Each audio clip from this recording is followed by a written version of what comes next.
아이들의 울음은 공포심에 질려서 우는 걸까? 많은 동물들은 자기의 어려운 가운데, 무서운 가운데 울부짖죠. 그런데 인간은 힘든 가운데 울부짖는 것이 아니라 나이가 들면은 공감에 같이 울음을 터뜨린다고 합니다. 아버지의 마음을 알지 못할 때, 그렇지만 아버지가 되고 나서는 그 아버지의 마음을 알게 되고 공감하게 되죠. 우리가 고난에 동참할 수 있는 것은, 또한 깊이 나갈 수 있는 것은 주님의 마음 가운데 같이 함께하기에 우리가 이 고난에 깊이 묵상할 수 있다고 전 믿습니다. 이 시간 이 고난 가운데 주님께 영광 돌릴 수 있는 귀한 축복의 시간이 됐으면 좋겠습니다. 오늘 본문 14장 전체를 보면 예수님께서 성만찬 후에 그 제자들 중에 한 명이 그 자신을 팔 걸 알고 계셨다는 사실이에요. 그리고 그 와중에 누군가 나를 팔 것이다 라고 이야기합니다. 그런 어려운 가운데 예수님께서는 만찬을 마치시고 겟세마네 동산에 올라가십니다. 그 겟세마네 동산에 올라가실 때 예수님께서는 3명의 제자들과 함께 올라가게 되시죠. 그때 얼마나 마음이 무거웠을까? 얼마나 고민스러웠을까? 그때 예수님께서 겟세마네 동산에 올라가서 심히 괴로워할 때 제자들에게 같이 깨어서 기도하자라고 이야기합니다. 3번에 걸쳐서 깨어서 기도하길 원했고 3번에 걸쳐서 반복적으로 같이 깨어 있었으면 좋겠다라고 이야기하십니다. 그러나 41절에 보면 3번째 오사 그들에게 이르시되 이제는 자고 쉬라. 그만 되었다. 때가 왔도다. 보라 인자가 죄인의 손에 팔리리라. 41절에 보면 예수님께서 얼마나 실망스러웠을까, 얼마나 마음이 무거웠을까 라고 생각이 됩니다. 이 마지막까지 예수님께서 이제 로마 군인에게 압송될 때까지 이 예수님의 마음은 얼마나 무겁고 제자들의 마음은 얼마나 초라했을까. 왜 예수님의 제자는 끝까지 예수님께 실망스러운 모습을 보였을까? 그것은요, 주님과 함께 고난에 동참하지 못했기 때문입니다. 이 시간 이 새벽에 주님의 고난에 동참한다는 건 큰 축복이 아닐까 생각해 봅니다. 비록 제자들이 부끄러운 모습을 가졌지만 그래도 이 3명의 제자들은 끝까지 주님과 함께 했다는 사실입니다. 오늘 이 새벽에 나온 여러분들을 사랑하고 축복합니다. 제자들에게는 주님이 극도로 고난하는 모습을 보이기 원하지 않았어요. 그래서 그나마 3명의 제자가 예수님을 따라갔다는 사실입니다. 예수님께서는 3명의 제자들과 함께 하길 원했어요. 그리고 나머지 제자들은 마을에 남겨놓고 3명의 제자들과 함께 그 고난에 동참하기 위해 끌고 갔다는 사실입니다. 이처럼 고난에 함께 한다는 건 축복이겠죠. 그러나 예수님께서 그들에게 함께 깨어있고 같이 기도하자고 이야기합니다. 그래서 34절에 보면 내 마음이 심히 피곤하고 근심하여서 죽게 되었으니 너희가 여기 머물고 깨어 있으라 라고 얘기합니다. 주님께서는 항상 함께 원하셨다는 사실이에요. 그리고 2번째 그들에게 가서 이렇게 얘기합니다. 한시도 같이 깨어 있을 수 없느냐. 끝까지 예수님께서 함께하길 원하셨다는 사실입니다. 그리고 그들이 3번째 왔을 때 그들이 피곤하고 지친 모습을 통해서 예수님께서 너희들과 함께할 수 없어 나는 라고 얘기하지 않았다는 사실이에요. 저 같았으면 이 시간 힘들고 고난 가운데 1시간도 깨어 있었으면 하는 바람 가운데 그리고 마지막에는 그들이 깨어있길 원했을 때 졸고 있는 그들의 모습을 보면서 나 너희들 필요 없어 그냥 확 하고 나갈 수 있을 것 같아요. 그렇지만 예수님께서는 42절에 이렇게 얘기합니다. 이제 일어나 함께 가자. 예수님의 마음은 늘 함께하길 원했었던 사실이에요. 전도서 4장 12절에 보면 이렇게 얘기합니다. 한 사람이 패하겠거니와 두 사람이면 능히 당하나니 삼겹줄은 쉽게 끊어지지 아니하리라 라고 이야기합니다. 믿음은 고난과 함께 나가는 것이라는 사실입니다. 이 고난주가 하나님께서 우리에게 원하시는 것은 함께하길 원하신다는 사실입니다. 두 번째, 믿음은 고난과 함께하겠지만 더 나아가서 함께 깨어서 기도하길 원하신다는 사실입니다. 37절과 38절에 보면 이렇게 기록하고 있습니다.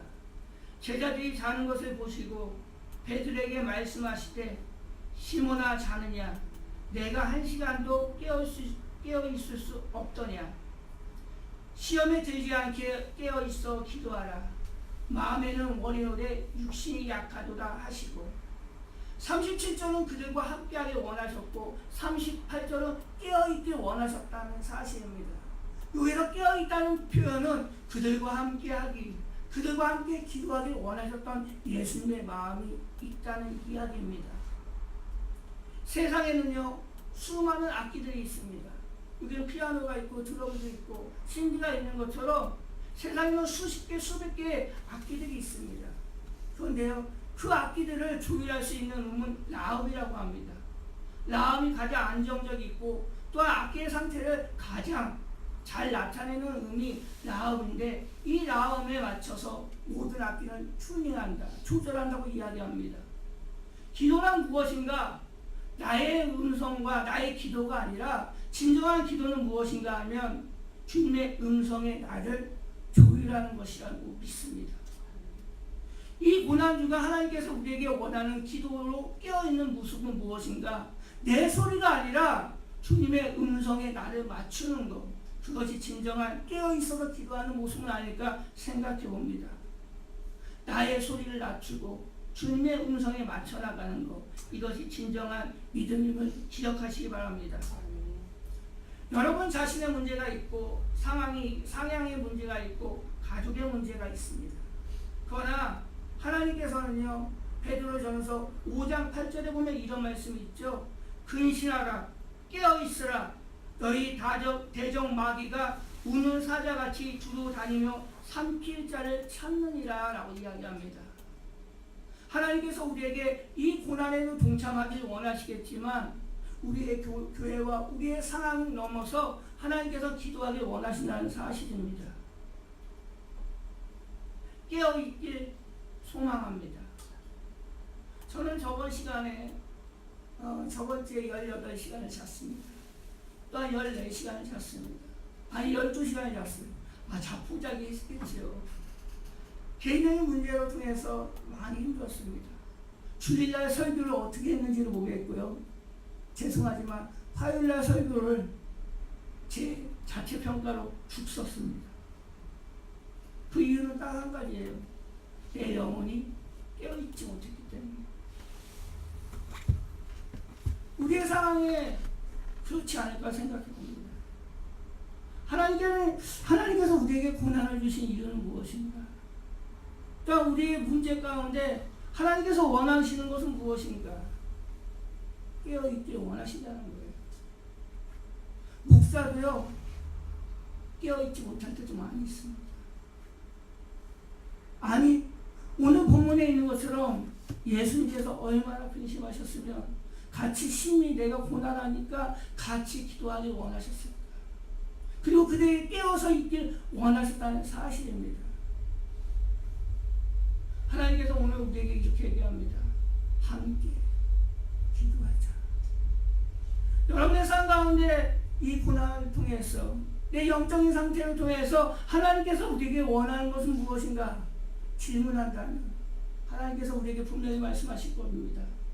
깨어서 함께 기도하길 원한다. 제자들이 잠겼던 그 순간, 그들이 그 유혹을 받았던 그 순간에 더욱더 예수님께서는 이렇게 그들에게 말씀하셨을 겁니다. 가장 필요한 순간에 깨어있을 수 없냐? 예수님께서 가장 필요한 그 시간에 그들은 유혹에 넘어졌고 깨어있지 못했다는 사실입니다. 그들은 유혹을 받아 넘어졌다는 사실이겠죠. 그래서 그들은 그 베드로는 예수님을 3번 부인하는 상황까지 이르렀다는 사실입니다. 왜? 깨어서 기도하지 못했기 때문에. 아니, 예수님께서 가장 원했던 그 시간에 그들은 깨어있지 못했기 때문에 그들은 시험 들었고 예수님을 3번 부인하는 그 일까지 있었다는 사실입니다. 그 심한 고통 속에 함께 기도하기 원하셨던 주님, 그러나 그들은 그 기대 가운데 비치지 못하고 그들이 이야기했던 것은 핑계를 댑니다. 피곤하고 지칩니다. 그들이 영적으로 깨어있지 못하는 순간 베드로는 몇 시간 만에 내가 예수님을 믿고 따라하고 다른 사람은 부인할지언정 나는 부인하지 않겠습니다. 그 시간 그들은 깨어있고 있지 못하기 때문에 그들은 예수님을 3번이나 부인하는 그러한 모습이 오늘 본문에 있는 모습입니다. 하나님께서는 우리에게 원하신 건 함께 하길 원하셨고요. 함께 어떻게요? 깨어있기를 원하셨다는 사실입니다. 그러나 예수님께서는요, 십자가의 순환 앞에 기도로 준비하셨다는 사실입니다. 우리가 여러 가지 시험과 여러 가지 문제를 통해서 우리가 해야 될 일은 무엇인가? 함께 깨어서 기도하는 것이라는 사실을 우리가 꼭 기억하시길 바랍니다. 저는 목회를 하면서 가장 힘들었던 시기가 한 2년 전의 모습이 아닐까 생각해 봅니다. 2년 전에 제가 휴가를 갔다가 처갓집에 휴가를 가고 기도원에 갔다가 올라오는 그 시간이었어요. 새벽에 오는데 너무나 피곤하더라고요. 그래서 집에 도착하자마자 이불을 깔고 잠을 잤습니다. 근데 정확히 30분 후에 전화벨이 울립니다. 갑자기 살아있던 사람이 죽었어요. 휠체어를 탔던 분 아시죠? 그분이 갑자기 죽었다는 소식이 30분 만에 들렸어요. 그래서 이제 그 다음부터 낮에 잠을 잘 수가 없더라고요. 왜냐하면 내가 자는 그 순간 사단은 우리를 공격하기 때문에, 내가 가장 깨어있는 그 시간에, 내가 가장 기도하는 그 시간에 우리가 깨어있지 못한다면 우리는 영적으로 우리는 무너질 수밖에 없다는 사실입니다. 하나님께서 오늘 본문에 있는 말씀처럼 함께하길 원하시고요, 함께 깨어서 기도하길 원하신다는 거예요. 여러분의 교회의 문제는 무엇인가요? 여러분의 가정의 문제는 무엇인가요? 기도하지 못하는 사람은 무엇인가요? 하나님께서 함께 깨어서 기도하길 원하신다는 사실을 기억했으면 좋겠습니다. 마귀는 우는 사자와 같이 삼킬 자를 찾는 것입니다. 지금 이 자리에 이 고난의 주간에 함께하지 못하는 사람, 그들을 위해서 기도할 필요성이 저는 있다고 봅니다. 신약 성경에 보면 깨어있으라 라는 표현은, 깨어있으라의 의미의 말씀은 기도하라는 말씀입니다. 10명의 처녀가 있었습니다. 그 중에 5은 슬기로운 처녀, 지혜로운 처녀, 그러나 5은 미련한 처녀입니다. 그들은 깨어있지 못했고 게을렀기 때문입니다. 어저께도 우리 유문영 목사님이 기도하자라고 얘기합니다. 그런데 기도할 수 없어요. 왜? 힘드니까. 정말로 힘들면 입이 떠집니다. 입이 벌려지지 않습니다. 여러분의 상황 가운데 정말 힘드십니까? 고통스럽습니다. 그래도 기도해야 됩니다. 아까 이야기한 채로 18시간, 14시간, 12시간, 주에 잤습니다. 굉장히 힘들더라고요. 이러다가 죽겠더라고요. 그래서 문을 열고 밖에 나갔습니다.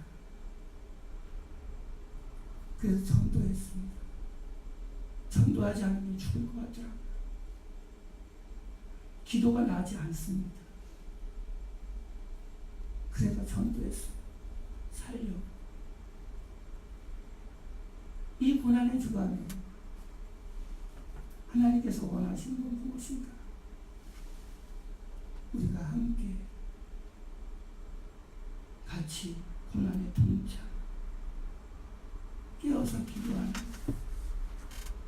그것이 하나님께서 원하는 그런 모습은 아닐까.